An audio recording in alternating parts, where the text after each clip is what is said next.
नमस्कार, इतिहास की ऑनलाइन क्लासेज में आपका स्वागत है। हम पढ़ रहे हैं बंगाल पर अंग्रेजों का अधिकार। इससे पहले वाले वीडियो के अंदर हमने ये पढ़ा है कि किस तरह से फोर्ट विलियम पर जो है अंग्रेज नवाब का कहना नहीं मानते हुए, सिराजुद्दौला का कहना नहीं मानते हुए अपने कार्य को जारी रख रहे हैं। तो उनके इस कृत्य से जो है सिराजुद्दौला गुस्सा हो जाते हैं और सिराजुद्दौला जो है वो 15 जून 1756 को एक सेना लेकर के कलकत्ता पर आक्रमण कर देते हैं, या फोर्ट विलियम को आप ऐसे समझिए कि अंग्रेजों के उन क्षेत्र पर आक्रमण कर देते हैं जिस पर वो किलेबंदी कर देते हैं। चूंकि नवाब की सेना बड़ी थी, अंग्रेजों के पास में इतनी प्रबल तैयारी नहीं थी, छोटी सैन्य टुकड़ी थी, तो जब सैनिक वहां से भाग के अंग्रेज भाग के सॉरी और नवाब का या सिराजुद्दौला का कलकत्ता पर अधिकार या फोर्ट विलियम पर उनका अधिकार हो गया और कलकत्ता जो है का नाम बदल कर अली नगर रखता है। ध्यान रखिए,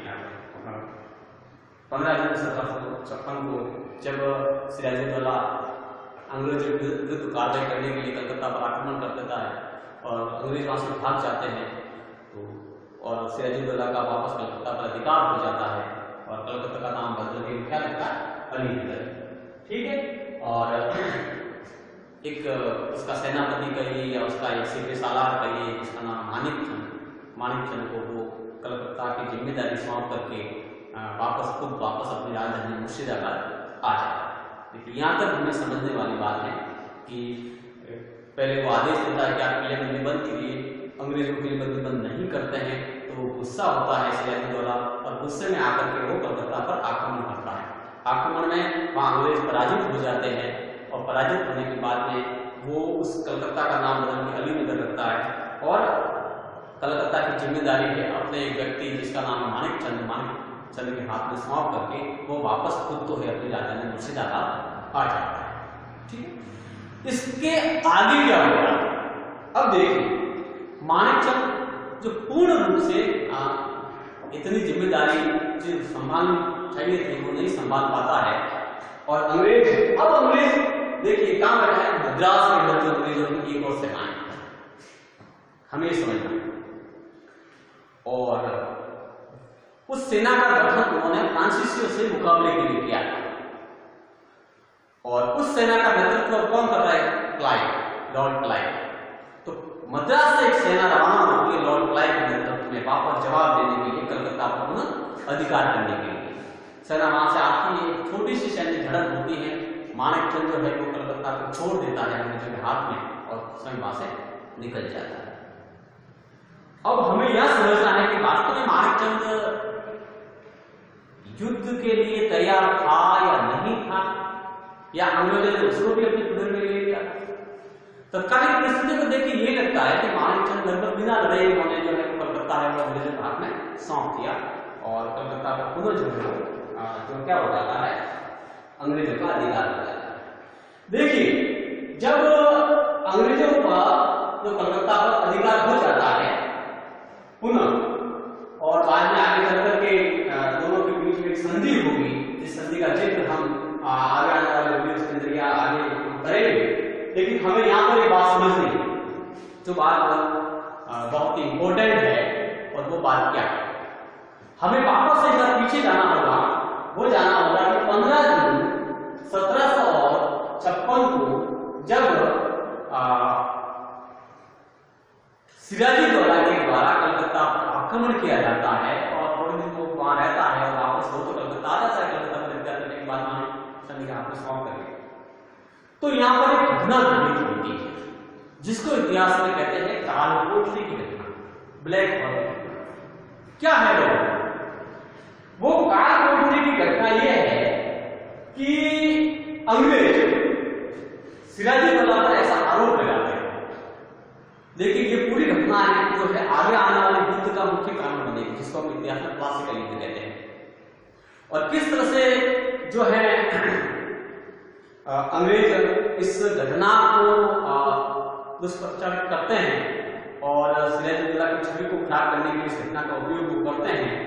वो घटना क्या है, ब्लैक हॉल या कालकोठरी की घटना। घटना को आपको ऐसे समझना है, अंग्रेजों का ऐसा आरोप है सिराजुद्दौला पर कि जिस समय उन्होंने कलकत्ता पर अधिकार किया, कलकत्ता पर आक्रमण किया, तो 20 जून 1756 को उन्होंने 146 जो अंग्रेज थे उनको बंदी बना लिया, 146, ठीक है। और 146 जो अंग्रेज बंदी बनाए गए उनको उसने एक कोठरी में बंद किया। एक कमरा था, उस कमरे के अंदर केवल एंट्री थी, यानी एक दरवाजा लगा हुआ था, इसके अलावा कोई हवा पानी का कोई सुविधा नहीं थी, रोशनदान वगैरह कुछ भी नहीं था। और उस कोठरी की जो साइज है वो अंग्रेजों ने बताई गई। आप ऐसा समझिए कि सिराजुद्दौला ने कलकत्ता पर आक्रमण करके अंग्रेजों के 146 सैनिकों को या 146 अंग्रेजों को 18 फीट लंबी और 14 फीट 10 इंच चौड़ी एक कोठरी थी या एक कमरा था, उस कमरे के अंदर उसने बंद कर दिया। और कहते हैं कि ये घटना 20 जून की है और लगभग 23 जून पर 3 दिन बाद जो है वो दरवाजा वापस का खुला जाता है उस कालकोठरी का या उस कमरे का। तो उसमें से 123 जो है वो अंग्रेज जो है वो मर जाते हैं और केवल 23 से जो है वो जीवित रहते हैं। तो कहते हैं कि इस तरह से बहुत ही दुर्दांत तरीके से जो है वो सिराजुद्दौला ने अपने कृत्य के द्वारा अंग्रेजों की हत्या की थी और उसको ही उन्होंने आगे बहाना बना करके किस तरह से युद्ध का कारण उसको स्थापित करते हैं। वो इतिहास में है वो ब्लैक बॉल या कालकोठरी की घटना मानी जाती है। अब इसके पक्ष और विपक्ष में कई सारे तर्क दिए जाते हैं, क्योंकि ये घटना सामान्य रूप से आपको वैसे ये घटना पूरी कल्पित घटना है, कल्पना वाली घटना है, क्योंकि पहली बार अगर हम देखें तो 18 गुना 14 लगभग 14 फीट आप समझिए या 15 फीट उसको समझ लीजिए, 18 फीट और 15 फीट का जो कोई कमरा होता है उसमें 146 लोगों को रखना भी मुझे नहीं लग रहा है कि संभव हो पाएगा। दूसरा, इस घटना का जो जिक्र है अन्य तत्कालीन किसी भी स्रोत में हमें नहीं मिलता है कि वास्तव में अगर ये घटना घटित हुई होती तो किसी अन्य स्रोतों में तो हमें इसका जिक्र मिलता।